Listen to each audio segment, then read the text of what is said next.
Қайырлы күн достар, қайтадан көруге тура келді. Қазір біз сіздермен Түркістан облысы жастар парақшасымен Түркістан облысындағы жастар қызмет көрсету жалпы жастар парақшасы Қарашаш өзін таныстырып өтеді. Қазір қандай парақша екенін айтып өтеді, қандай уақытта жұмыс жасап жатқандарын қазір біз бірер минутта қосуға тырысамыз. Сол кісінің парақшасында тікелей эфир болу керек болған, бірақ өкінішке орай кіре алмай отырмыз қазір.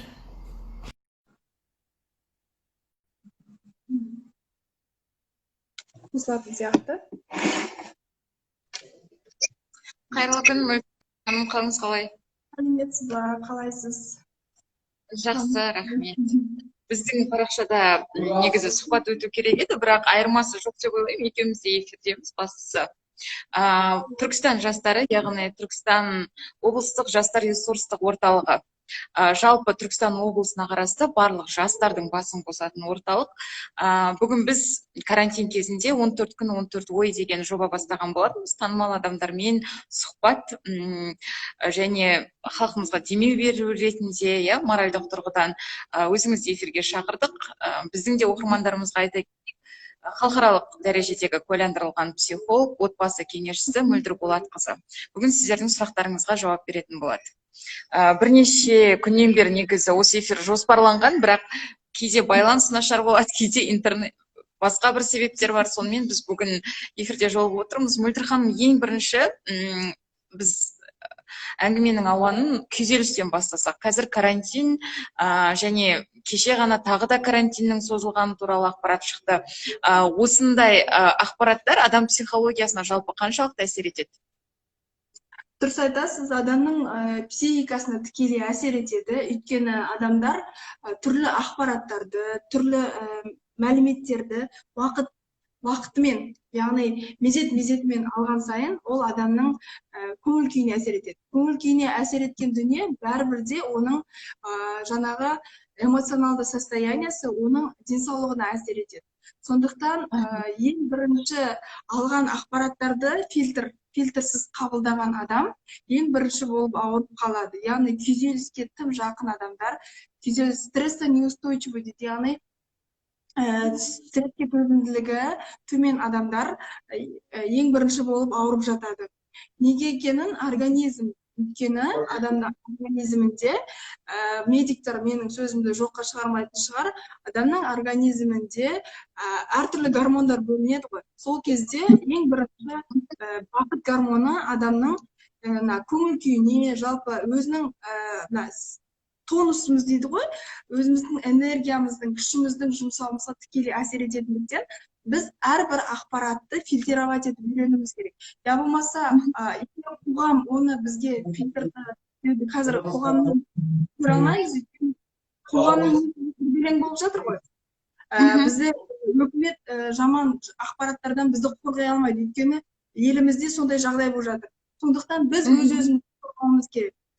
Тым көп керек емес негативті заттарды, ақпараттарды тыңдамауымыз керек, біріншіден. Екіншіден, әртүрлі негативті әдейі жасалынатын, біздің денсаулығымызға нұқсан келтіретін, әдейі жаңағы өздерінің әртүрлі саясаттарымен, ойларымен, пиғылдарымен әртүрлі дұрыс емес ақпараттар беріп жататын адамдар бар.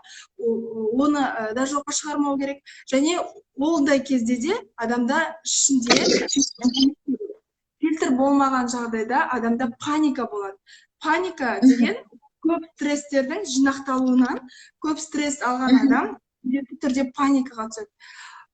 Панический атака деген болады. Яғни сіздің организміңізде ешқандай вирус болмаса да, сіз өзіңізден өзіңіз панический атаканың әсерінен ауырып қалуыңыз мүмкін. Сол симптомдар пайда болуы мүмкін.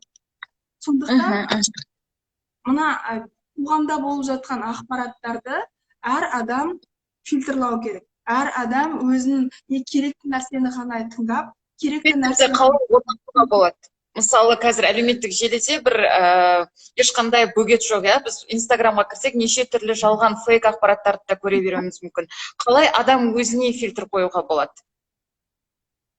Мысалы, қандай адам негативті тұстарды көреді, иә? Негативті көп ақпараттарды тыңдайтын, соған берілетін адамдар, яғни ол адамдар көп қозғалмайтын, және зона комфортадағы адамдар, яғни таза ауаға шықпайтын, көп жаңағы еңбек еткісі келмейтін адамдар, еңбек етпейтін адамдар көбінесе сондай фейк ақпараттарды көреді. Иә, мысалы, апалар, көбінесе теледидардың алдында отырған апаларымыз көреді көп фейкті. Көп WhatsAppта отыратын адамдар көреді. Өйткені артық қимыл жасағысы келмейді. Ең бірінші фильтр қою үшін өзіне мына стресске төзімділік болу үшін, адамда ішінде фильтр болу үшін адамда энергия алмасып тұру керек. Яғни энергия алмасу ол адамдармен сөйлесуден болады. Және энергия қай кезде бізде көтеріледі? Көп қимыл қозғалыс жасағанда көтеріледі. Және энергия бізде мына табиғатпен сырласып, таза ауада жүрген адамдар өзіне мықты фильтр қоя алатын адамдар.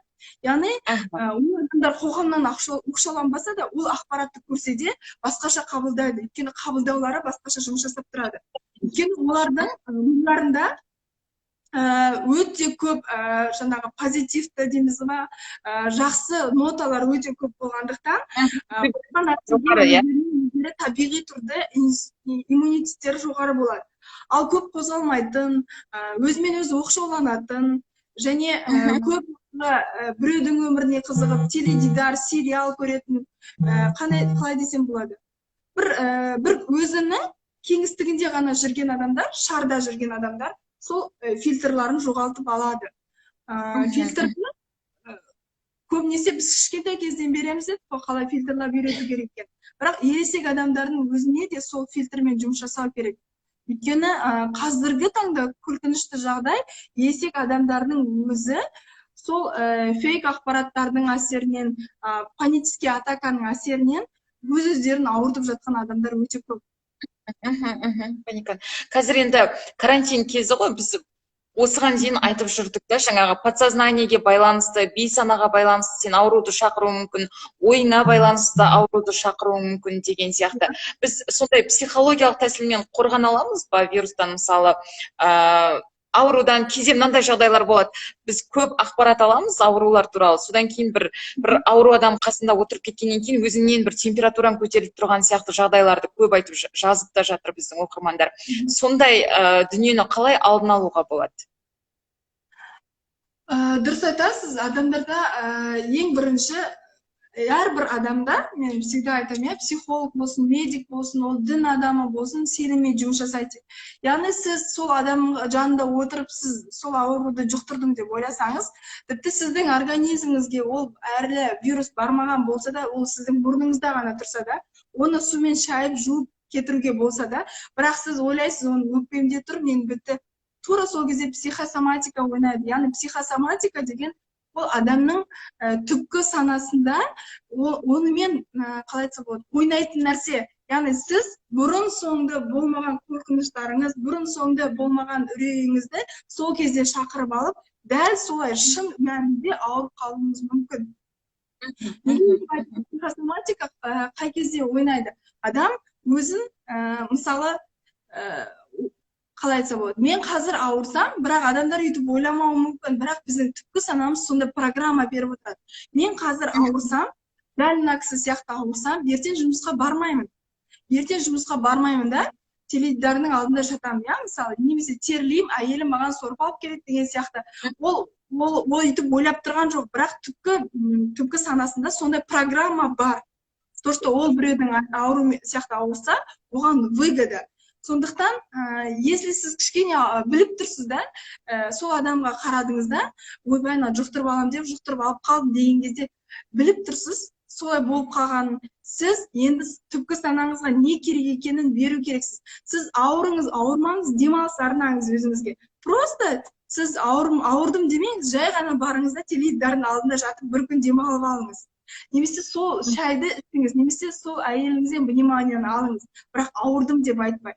Бірақ әр адам сондай бір ситуацияға тұрған кезде, бұл менің психосоматикам ойнап тұрған жоқ па деген сауалды қойса, өзіне не қажет екен программаны ойланса, кішкене самоанализ жасаса, ары қарай ол вирус тіпті мұрнында тұрса да, оны жеңіп кетеді. Организм ой аурумен күресе алады. Кейбір адамдар неге жаман дерттен, жаңағы рактан да айығып кетеді. Ал кейбір адамдар жай ғана қолындағы жарадан өліп қалады. Қанына инфекция түсіп өліп қалады. Неге жай ғана, білмеймін енді, жай ғана аяғын соғып алып, сол жерден қан кетіп деген сияқты, білмеймін, әртүрлі аурулар бар ғой енді. Сондай аурудан кейбір адамдар өліп қалып жатады. Неге адамда өзінен өзі мына психологический тұрғыда айтады, ең бірінші рухыңды бермеу керек. Рух берілген кезде адамның организмі жұмыс жасамайды. Өйткені ми қызметін тоқтатады. Ми ана қанға үйі деп айтпайды, немесе ми аяққа жүр деп айтпайды. Өйткені ми жұмыс жасамаған кезде барлығы тоқтайды. Ал миға ең бірінші қатты әсер ететін ол біздің түпкі санамыз. Түпкі санамен бізді жаратқан соншалықты ерекшелігіміз соншалықты, біз түпкі санамен жұмыс жасай алатын біздің шансымыз бар екен. Әр адамның психологически өзімен жұмыс жасауға шансы бар. Қазір енді шектеулер көп қой адамға берілген. Жаңағы бірге тұруға болмайды, 3 адамнан артық неде отыруға болмайды деген сияқты, мейрамханаларда.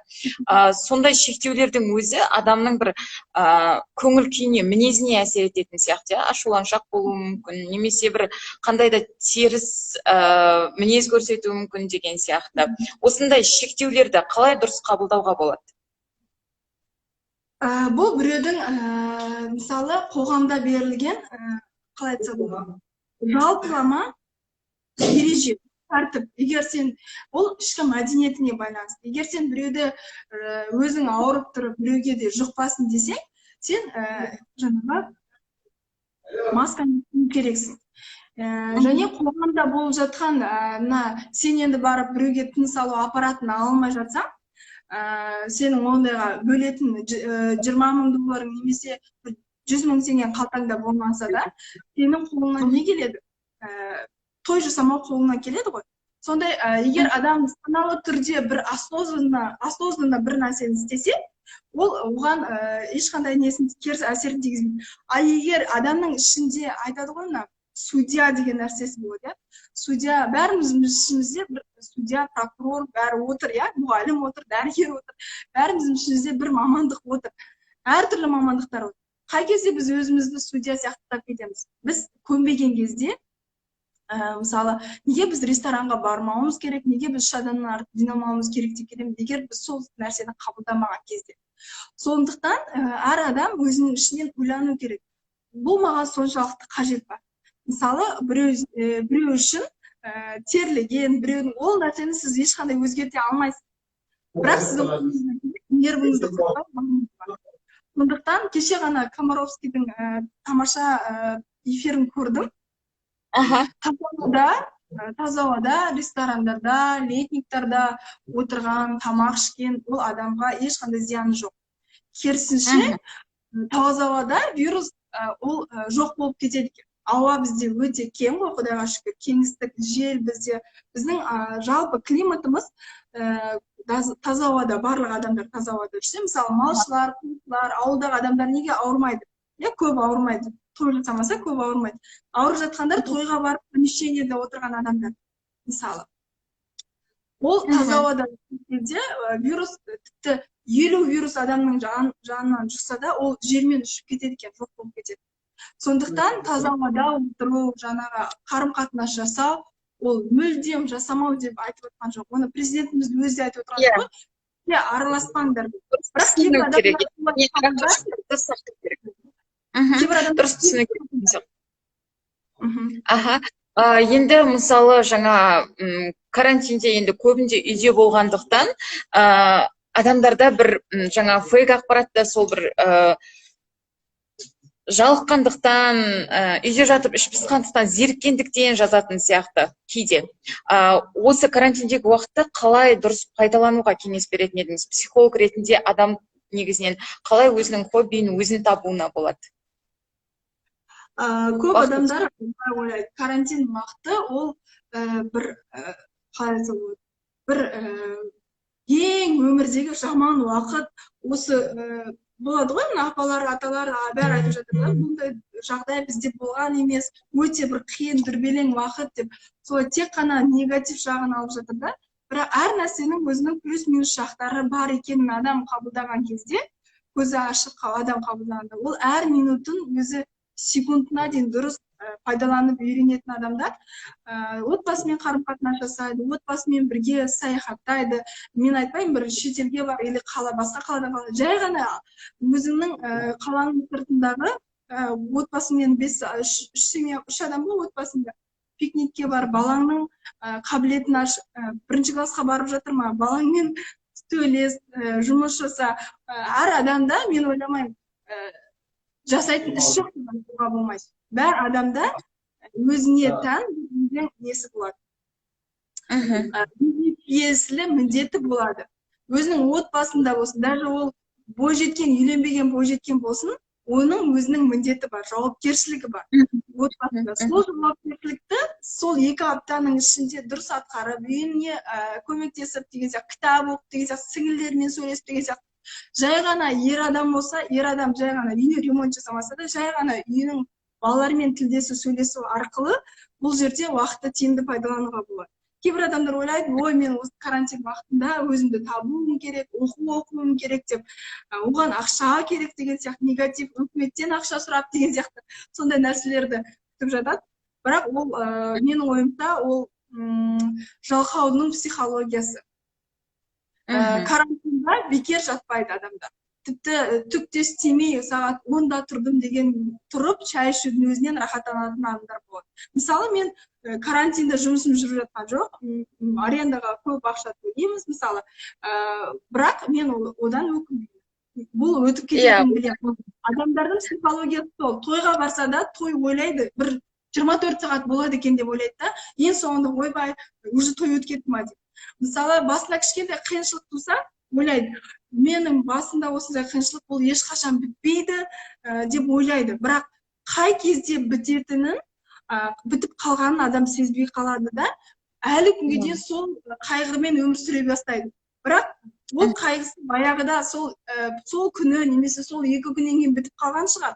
Бірақ ол адам солай арқалап 1 ай, 3 ай, 1 жыл, тіпті 2 жылға дейін өзін бақытты сезініп жүрді. Когда өзінің басына тағы да бір қиыншылық туған кезде, кеше мен бақытты болдым ғой деп айтып жататын адамдар бар. Клиенттерім өте көп ондай. Сондықтан әр сәтті өзінің уақыты бар екен. Біздің де уақытымыз бар екен. Осы қоғамда да біздің өзіміздің уақытымыз бар. Біздің Түркістан жастары парақшасының оқырмандарына бір өзіңіздің техникаңызбен бөліссеңіз, мысалы күні бойы сергек жүру үшін, жалпы үнемі жігерлі болу үшін қандай техникалар бар?